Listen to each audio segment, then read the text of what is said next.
Hello first year. आज से हम स्टार्ट करेंगे आपका चैप्टर फोर्थ क्या है आपके पास? Curvilinear coordinate. ठीक है कि आपके पास कर्वीलिनियर कोऑर्डिनेट का सिस्टम है, उसके ऊपर बेस आपका ये चैप्टर है। तो सबसे पहले क्या है आपके पास? कर्वीलिनियर कोऑर्डिनेट्स आपके क्या होते हैं उनको समझने से पहले आप थोड़ा सा बेसिक बताते हैं आपको, ताकि उन्हीं को जनरलाइज करके हम कर्वीलिनियर कोऑर्डिनेट की डेफिनेशंस को समझ सकें। ठीक है, देखिए स्टूडेंट्स, आपके पास क्या होता है? ये होती है आपके पास एक्स एक्सिस, ये होती है आपके पास वाई एक्सिस। ठीक है, इन एक्स वाई को हम क्या बोलते हैं? रेक्टेंगुलर कोऑर्डिनेट्स बोलते हैं। ठीक है, एक्स और वाई को क्या बोलते हैं? रेक्टेंगुलर कोऑर्डिनेट्स बोलते हैं। मान लो आपको एक पॉइंट को लोकेट करना है, इस पॉइंट को। तो इस पॉइंट तक पहुंचने के लिए आप क्या करोगे? मान लो इसके कोऑर्डिनेट है आपके पास ए बी। तो आप क्या करोगे? एक्स एक्सिस के अलोंग ए डिस्टेंस ट्रेवल करोगे, फिर क्या करोगे? वाई एक्सिस के अलोंग बी डिस्टेंस ट्रेवल करोगे। तो आप कहाँ पहुँच जाओगे? पॉइंट ए बी के ऊपर। अब देखो, इस पॉइंट ए बी को पहुँचने के आपके पास एक से ज़्यादा तरीके हो सकते हैं। ये तो हमने क्या किया, एक्स एक्सिस के अलोंग हम ए डिस्टेंस गए, वाई एक्सिस के अलोंग बी डिस्टेंस गए। ठीक है, मान लो अगर आपके पास ये पॉइंट एक सर्कल टाइप से है, कि आपका जो पॉइंट है सर्कल का पॉइंट है, और ये आपके पास इसकी रेडियस है आर, और ये एंगल है आपके पास थीटा। ठीक है, तो इस पॉइंट के जो कोऑर्डिनेट होंगे आर और थीटा की टर्म में, वो क्या आ जाएंगे? आर थीटा आ जाएंगे। अगर थीटा को चेंज कर दोगे तो ये पॉइंट आगे शिफ्ट हो जाएगा, आर को अगर चेंज करते हो तो पॉइंट क्या हो जाएगा? आगे पीछे। तो इसका मतलब आपके पास जो आर और थीटा हैं, इस पॉइंट के लिए क्या है? फिक्स। तो ये इसके क्या है? कोऑर्डिनेट हैं। इसका मतलब हम एक्स एक्सिस के अलोंग तो आर डिस्टेंस ट्रेवल किया, और फिर वाई एक्सिस के अलोंग क्या किया? इसको थीटा से रोटेट कर दिया। तो अब देखो, जो आपके पास ये एक्स वाई कोऑर्डिनेट हैं, इनमें और आर थीटा में आपके पास क्या होगा? रिलेशन होगा। क्या रिलेशन होगा? देखो, मान लिया इसके कोऑर्डिनेट क्या है आपके पास? X Y. ठीक है, तो देखो एक्स एक्सिस के अलोंग ये डिस्टेंस कितना हो जाएगा आपके पास? अगर इस आर को रिजोल्व करोगे तो आर कोस थीटा, और वाई एक्सिस के अलोंग क्या डिस्टेंस है आपके पास? Are sine theta. तो ये जो एक्स है आपका, वो क्या है? आर कोस थीटा, और वाई क्या है आपके पास? Are sine theta. ठीक है, तो इसका मतलब आपके पास x किसका फंक्शन है? r और थीटा का, और y भी किसका फंक्शन है आपके पास? r और थीटा का। ठीक है, एक पॉइंट के ऊपर जाने के लिए आपके पास एक से ज़्यादा तरीके हैं। एक तो हमने क्या किया, x एक्सिस y एक्सिस के अलोंग ट्रेवल करके डिस्टेंस गए। दूसरा क्या किया हमने? r और थीटा की हेल्प से इस पॉइंट पर पहुंचे। तो इसका मतलब एक पॉइंट के ऊपर जाने के आपके पास एक से ज़्यादा तरीके हो सकते हैं। ठीक है, तो देखो x भी आपके पास आर थीटा का फंक्शन, y भी आपके पास आर और थीटा का फंक्शन। अब हम क्या देखेंगे कि जो आपके पास ये आर और थीटा हैं, वो फर्दर किसके फंक्शन होंगे आपके पास? x और y के। कैसे निकालोगे? इस इक्वेशन 1 और 2 का क्या करो? स्क्वायर और ऐड कर दो। कितना आ जाएगा आपके पास? X square plus y square is equal to r square आ जाएगा। तो आर कितना आ गया आपके पास? Under root of x square plus y square. Means r किसका फंक्शन आ गया आपके पास? एक्स और वाई का फंक्शन आ गया। अब इन दोनों को अगर आप डिवाइड करोगे तो आपके पास कितना आ जाएगा? Tangent theta is equal to y by x. तो theta is equal to tan inverse y by x आ जाएगा आपका।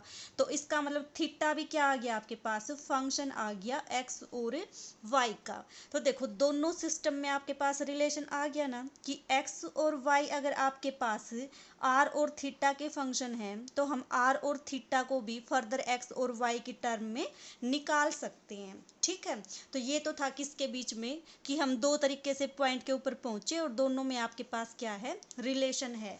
जैसे हम 2 डायमेंशंस में गए हैं, ऐसे ही हम स्पेस में भी क्या कर सकते हैं? मान लो आपके पास ये है एक्स एक्सिस, वाई एक्सिस और जेड एक्सिस। ये आपके पास एक्स एक्सिस, ये आपके पास वाई एक्सिस, ये आपके पास जेड एक्सिस। और इसके कोऑर्डिनेट क्या मान लिया आपने? ना तो इसको जेड मान लो और इसको क्या मान लो? वाई मान लो। तो देखो कितना आएगा। मान लो ये आपका पॉइंट है ए बी सी। ठीक है, ए बी सी का मतलब क्या हुआ आपके पास? आप एक्स एक्सिस के अलोंग एक्स डिस्टेंस ट्रेवल किया, वाई एक्सिस के अलोंग कितना डिस्टेंस ट्रेवल किया? बी डिस्टेंस ट्रेवल किया। फिर जेड एक्सिस के पैरेलल कितना डिस्टेंस ट्रेवल किया आपने? c डिस्टेंस ट्रेवल किया।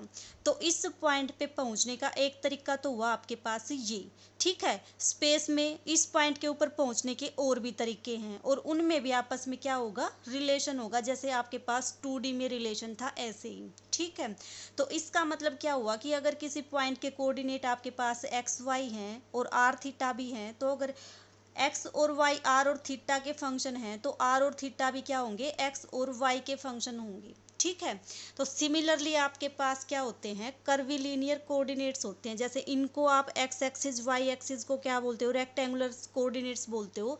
ऐसे ही आपके पास क्या होता है, कर्विलीनियर कोऑर्डिनेट्स होते हैं कि अगर एक्स वाई जेड कोई रेक्टेंगुलर कोऑर्डिनेट्स हैं किसी पॉइंट पी के, और एक्स वाई जेड किसके फंक्शन है आपके पास, यू वी डब्ल्यू के फंक्शन हैं, तो हम क्या कर सकते हैं, यू वी डब्ल्यू को भी function of X Y Z की टर्म में लिख सकते हैं। जैसे अभी हमने आर थीटा और एक्स वाई को लिखा था एक दूसरे की टर्म में, सेम ऐसे ही, ठीक है। लेकिन ये जो कंडीशन है आपके पास कि यू तो एक्स वाई जेड का फंक्शन होना चाहिए, एक्स वाई जेड किसके फंक्शन होने चाहिए, यू वी डब्ल्यू के।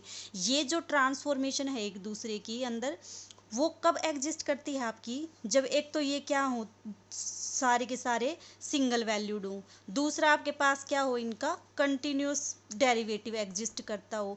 उस केस में हम इनका जो इनवर्स ट्रांसफॉर्मेशन है वो डिफाइन कर सकते हैं इनके बीच में, ठीक है। तो जो ये यू वी डब्ल्यू हैं, इन्हीं यू वी डब्ल्यू को हम क्या बोल देंगे, कर्विलीनियर कोऑर्डिनेट्स बोल देंगे, ठीक है। क्या बोल देंगे इनको, कर्विलीनियर कोऑर्डिनेट्स बोलेंगे। ये जो आपके पास कर्विलीनियर कोऑर्डिनेट्स हैं वो एक्सिस के अलोंग ना हो के आपके पास किसके अलोंग होंगे, कर्व के अलोंग होंगे, इसीलिए इनको क्या बोलते हैं, कर्विलीनियर कोऑर्डिनेट बोलते हैं। जैसे हम मान लो प्लेन में बात करते हैं, प्लेन में आपके पास क्या होता है, ये आपकी वाई एक्सिस, ये आपकी जेड एक्सिस, ये आपकी एक्स एक्सिस, ठीक है। तो आपके पास ये एक प्लेन होता है, ये एक प्लेन होता है, और ये भी आपके पास क्या होता है, एक प्लेन। लेकिन कर्विलीनियर कोऑर्डिनेट्स की जब हम स्टडी करते हैं तो उसमें आपके पास ये तीनों प्लेन ना हो के आपके पास क्या होंगे, कोई सरफेस होंगे। जैसे एक सरफेस आपका ये, दूसरा सरफेस आपका ये, और आपके पास तीसरा सरफेस भी कुछ आपका इस तरह से होगा। ये तीनों सरफेस आपस में ऑर्थोगोनल भी हो सकते हैं और ऑर्थोगोनल नहीं भी हो सकते। अगर ये सरफेस आपके तीनों आपस में ऑर्थोगोनल होंगे तो इनको कोऑर्डिनेट्स को क्या बोल देंगे, यू वी डब्ल्यू को ऑर्थोगोनल कर्विलीनियर कोऑर्डिनेट्स बोल देंगे, ठीक है। अब ये यू वी डब्ल्यू आपके पास क्या है, यू वी डब्ल्यू आपके पास कर्विलीनियर कोऑर्डिनेट हैं। मान लो आपके पास एक कर्व ये है, इस कर्व का और इस कर्व का जो इंटरसेक्शन आएगा आपके पास क्या आएगी, एक कर्व आएगी। जैसे मान लो आपके पास एक प्लेन ये है, एक प्लेन तो आपका ये, दूसरा प्लेन आपका ये, दोनों प्लेन का जब आप इंटरसेक्शन करोगे तो आपके पास क्या आती है, एक लाइन आती है। सिमिलरली अगर आप दो सरफेस का इंटरसेक्शन करोगे तो आपके पास क्या आएगी, एक कर्व आएगी, ठीक है। तो ये जो यू वी डब्ल्यू हैं ये क्या है, आपके कर्व के अलोंग कोऑर्डिनेट हैं, ठीक है। जैसे प्लेन को जब इंटरसेक्ट करोगे तो आपके पास लाइन आएगी, लेकिन जब आप सरफेस को इंटरसेक्ट करोगे तो आपके पास क्या आएगी, कर्व आएगी, और उन कर्व के अलोंग जो कोऑर्डिनेट होंगे उनको क्या बोल दोगे, यू वी डब्ल्यू। अब अगर मान लो ये सरफेस आपस में ऑर्थोगोनल है तो ये कर्व भी आपस में क्या होंगी, ऑर्थोगोनल होंगी। तो उस केस में आप यू वी डब्ल्यू को क्या बोल दोगे, ऑर्थोगोनल कर्विलीनियर कोऑर्डिनेट्स बोल दोगे। अब आपके पास कुछ कंडीशंस आएंगी कि किन कंडीशन में आपके पास जो ये यू वी डब्ल्यू हैं वो ऑर्थोगोनल होंगे, ठीक है। तो देखिए